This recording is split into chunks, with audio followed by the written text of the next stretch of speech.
मैं जब मुस्लिम था मुझे पता था कि मैं हिंदू को मारने की ट्रेनिंग लेता था।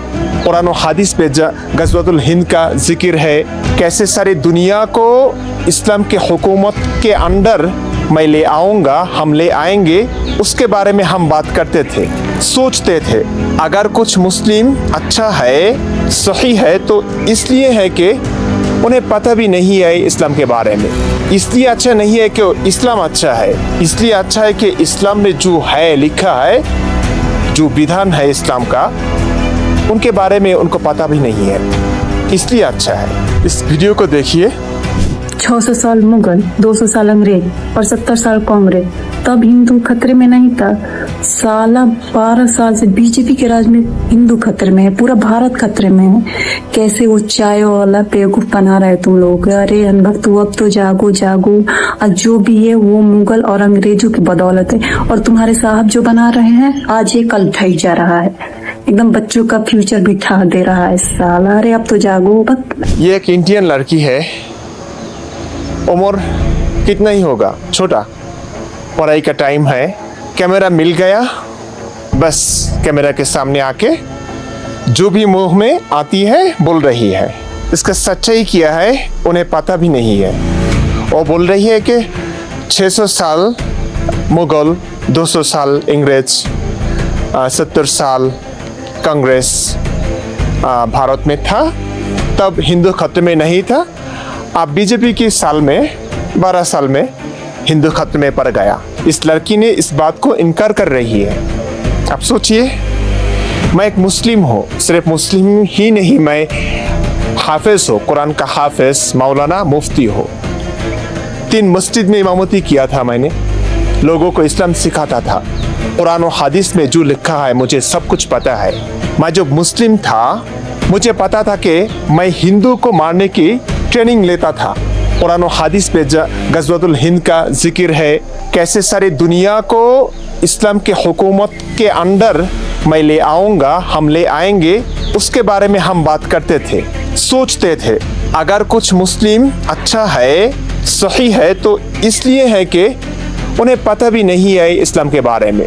इसलिए अच्छा नहीं है कि इस्लाम अच्छा है, इसलिए अच्छा है कि इस्लाम में जो है लिखा है, जो विधान है इस्लाम का, उनके बारे में उनको पता भी नहीं है, इसलिए अच्छा है।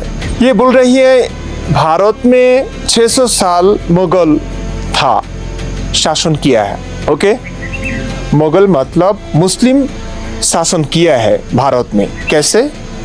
हिंदुस्तान में मुस्लिम कैसे शासन किया है, कैसे हुकूमत कैसे चलाया, किस तरीके से चलाया, जरा सा भी पता है इनको? कैमरा है तो बोल दिया कुछ बातें। हिंदू खतरे में नहीं, मुझे नहीं पता कि पहले किसने बोला है ये इस बात को, हिंदू खतरे में है। मैंने सुना कि मोदी जी ने ऐसा बोला। फिर मैंने ChatGPT से पूछा, उसने मुझे बताया कि इससे पहले भी राजनीतिक जो ग्रुप है, पार्टी है, उसने इस बात को बोलता था। जो भी बोला, इस बात को जो भी बोला हिंदू खतरे में है, बिल्कुल सच है, बिल्कुल सच है। लेकिन ये पूरी सच नहीं है, आधा सच है। सिर्फ हिंदू नहीं, मुसलमानों के नज़दीक सारी दुनिया का जितना हिंदू है, सनातनी है, क्रिश्चियन है, बुद्धिस्ट है, जितना नॉन मुस्लिम है, सब नॉन मुस्लिम मुसलमानों के नज़दीक खतरे में है। क्योंकि इस्लाम का यही हुक्म है, यही विधान है कि सारे दुनिया मुसलमानों का है, अल्लाह और नबी का है। तो जितने नॉन मुस्लिम इस दुनिया में है, बस रहे हैं, वो बेदखल कर रहे हैं, वो इलीगल है। उसे या तो मुस्लिम बनाओ तो सारी दुनिया मुसलमानों का हो जाएगा। अगर मुस्लिम होने से इनकार कर दिया तो उन लोगों के बारे में इस्लाम का हुक्म यही है कि उन्हें मार दो, जंग करो, उन्हें मार के जो जंग करने के लायक पुरुष है, मेल है, उसे मार देने की हुक्म है इस्लाम में। और जो जंग करने के लायक नहीं है, जैसे कि औरत है, बच्चे हैं, उन लोगों के बारे में इस्लाम का हुक्म है, उन्हें दास दासी बनाना है। दासी काफिर नॉन मुस्लिम हिंदू के जो मेल है उनको मार के उनके जो माँ बहन है उनको दासी बनाना है, उनके साथ सेक्स भी करना जायज़ है। ऐसा है इस्लाम, यही करके आए हैं मुसलमानों ने 14.5 साल तक। और ये लड़की भारत में बैठकर भारत के सरकार के खिलाफ बात बोल रही है और ये एक इंफॉर्मेशन दे रही है कि भारत में 600 साल तक मुगल शासन किया है, तो तब हिंदू खतरे में नहीं था। इन्हें ये भी पता नहीं है कि कैसे मुसलमानों ने भारत को शासन किया है, कैसे, किस तरीक़े से, कितने लोगों को कन्वर्ट किया है, कन्वर्ट होने से इनकार कर दिया तो उनके साथ जंग किया, पता भी नहीं है। मैं बोल रहा हूँ कि भारत डूबेगा सिर्फ उनके जो नागरिक है उनके लिए।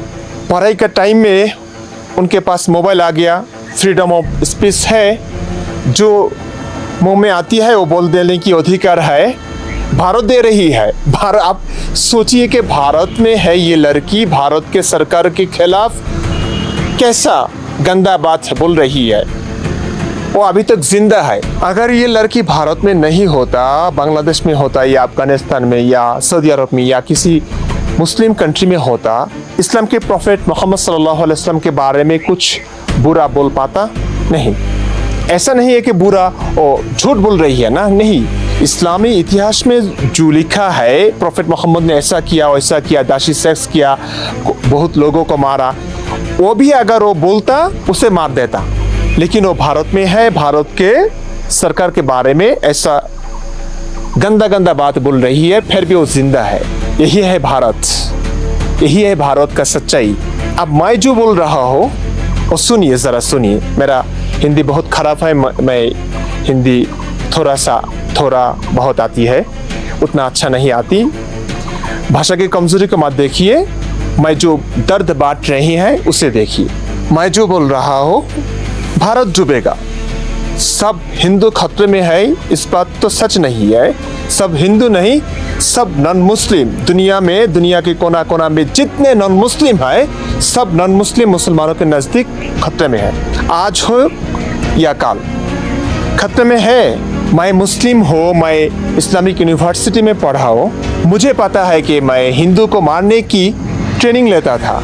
अब मुझे सुनना पड़ रहा है कि भारत में बैठकर एक लड़की बोल रही है हिंदू खतरे में नहीं है। जिसने बोला हिंदू खतरे में है उसे लेकर वो गंदा गंदा बात बोल रही है, इनकार कर रहा है। भारत डूबेगा सिर्फ इसलिए कि उनका नागरिक जो है वो ऐसा उल्टा सीधा बात कर रही है इस्लाम के बारे में, अपने धर्म के बारे में, अपने जात के बारे में, अपने देश के बारे में, अपने देश का सरकार के बारे में ऐसा जो उल्टा सीधा बात बोल रही है, या जो बोला है मोदी जी ने या किसी ने, उसको जब समझ में नहीं आ रही है उसको, उन लोगों को, मुझे इस बात का डर है कि भारत इसलिए डूबेगा